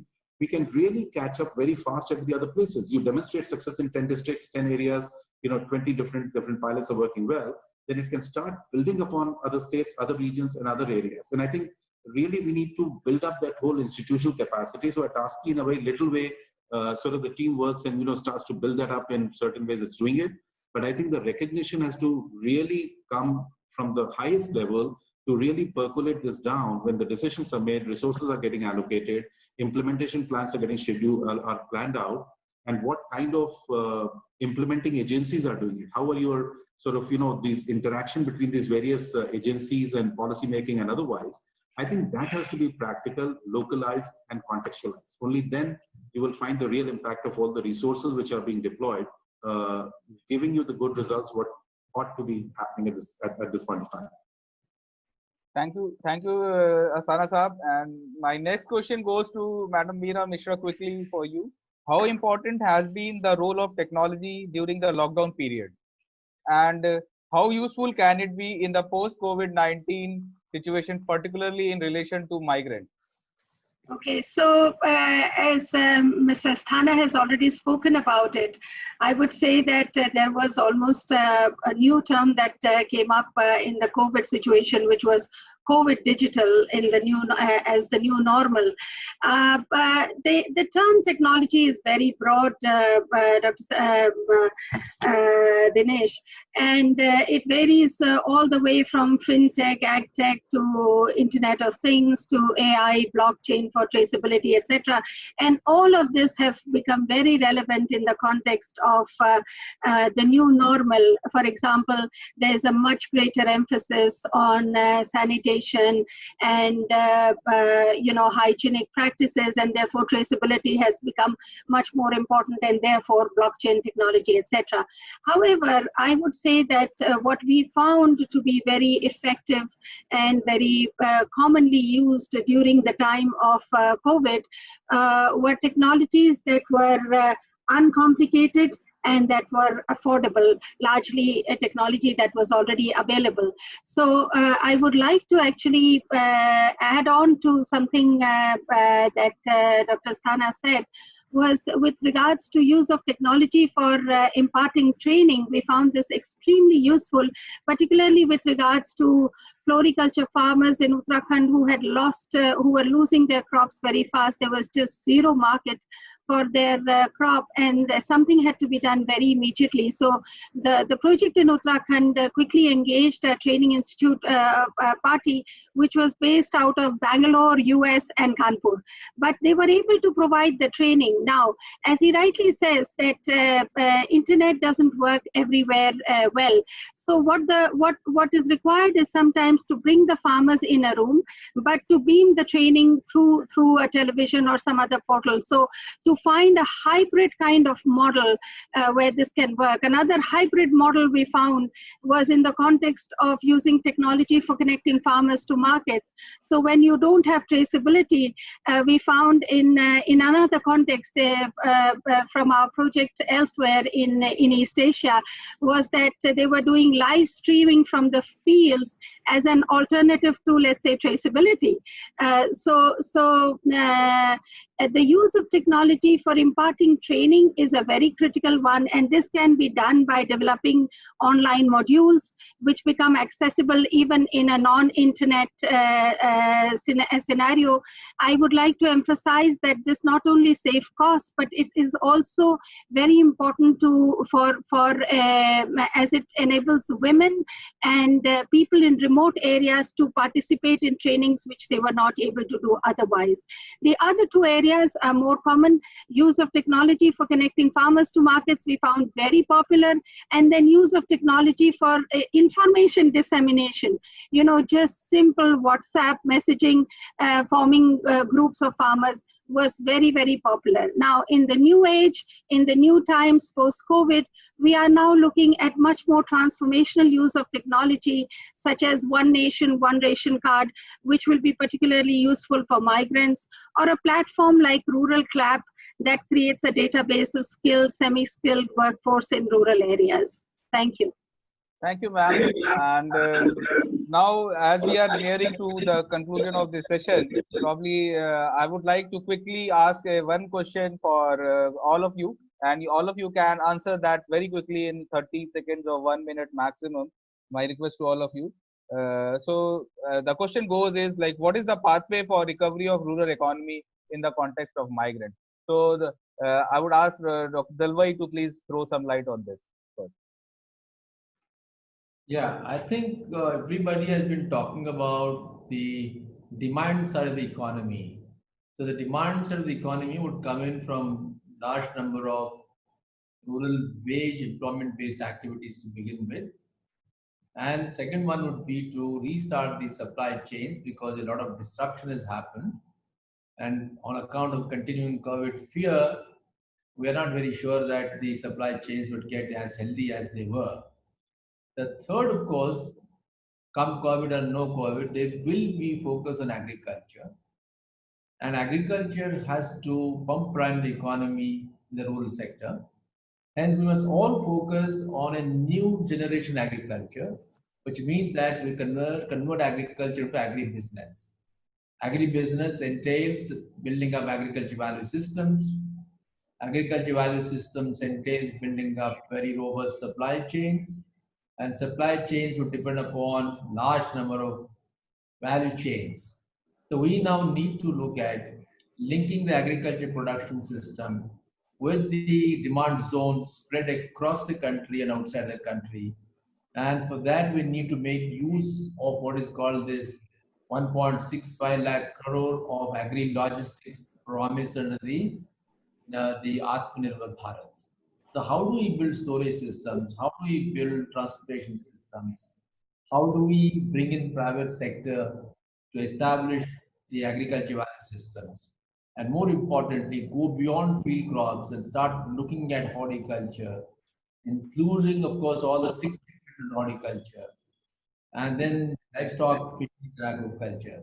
So I think all the production sectors that we looked at, there has to be greater focus on livestock and fisheries and aquaculture, which have got greater potential for growth rather than just field crops, and look at everything as market-driven approach. That means it has to be a folk-to-farm approach and not a farm-to-folk approach. So I think if that can be done, we will be able to revive the rural economy over the next period of 2 years, and then supplement this with, of course, the secondary agriculture, that is both related to agriculture and non-agriculture related activities. So that would be the purpose. So the mantra lies in creating an equilibrium between the supply and the demand side economies. Thank you. Thank you, sir. Parmesh ji, like what will be the pathway for recovery of rural economy? Quickly, sir. There are two pathways. One is the diversification of the local rural economy to move away from just basically agriculture to a lot of other things, which Ashok was also talking about. I think that will come, and the opportunity which the agriculture reforms have provided. Now, I think it's a jury is still out whether private sector will take that opportunity and innovate on that. AgTech incubators will come in that space, because to me, if that approach does not produce different kinds of outcomes, it might be, there's some dissatisfaction that reform is not getting converted into opportunity. So I would say that I'm hopeful that after the lockdown is over, I think there will be more action on the whole increasing the whole diversification and the enterprise economy. The second part is the infrastructure push. I think we should use this as told by others, is to really create connectivity infrastructure, storage infrastructure, logistics infrastructure. I think there will be a big push on that, and because funds are also allocated to that.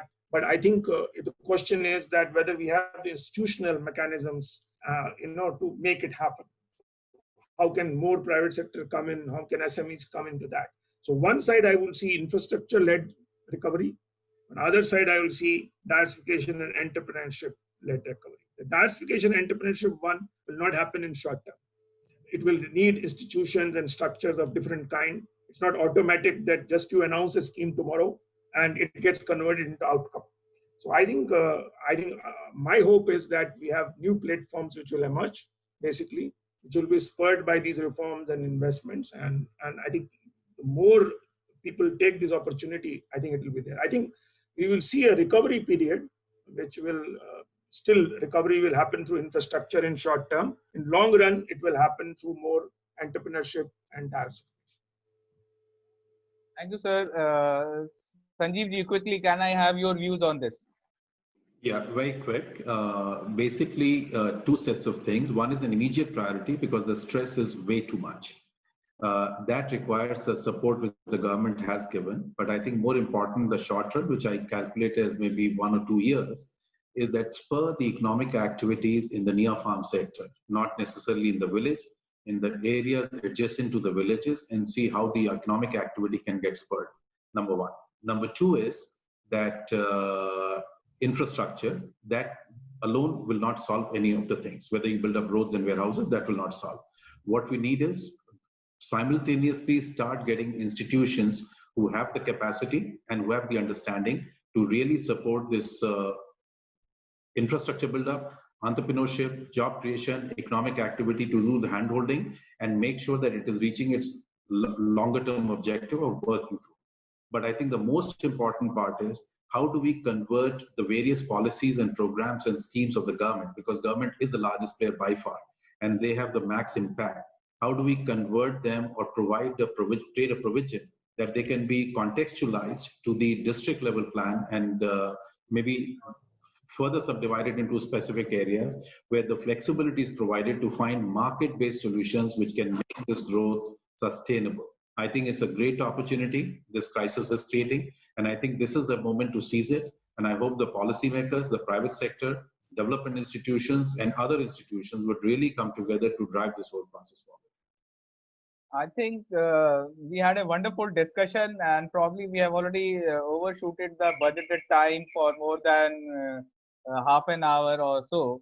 And thanks a lot for all the panelists today who participated from various parts of this world and India. Dr. Dalwai Saab for sparing 2 hours of your precious time on this valuable and very important discussion today in this afternoon. And we will be sharing all these discussion as a minutes of this program over our website, as well as we will be also sharing the link of this program on YouTube and Facebook Live. Thanks a lot to all the viewers who have joined us this afternoon. Along with me, I would like to thank all of you, my team, Gaurav, Naveen, Sudarshan ji, and all of us from ISAP studio here. Thanks a lot, Dr. Dalwai, Dr. Parmesh Shah ji, Meera Mishra ji, and Sanjeev Asthana, and all our viewers. Thanks a lot. Thank you. Thank you, Yeah. Ramesh. Thank you. Thank you. Thank you. Thanks Thank a you, lot. ma'am. Thank you. Thank you. Bye.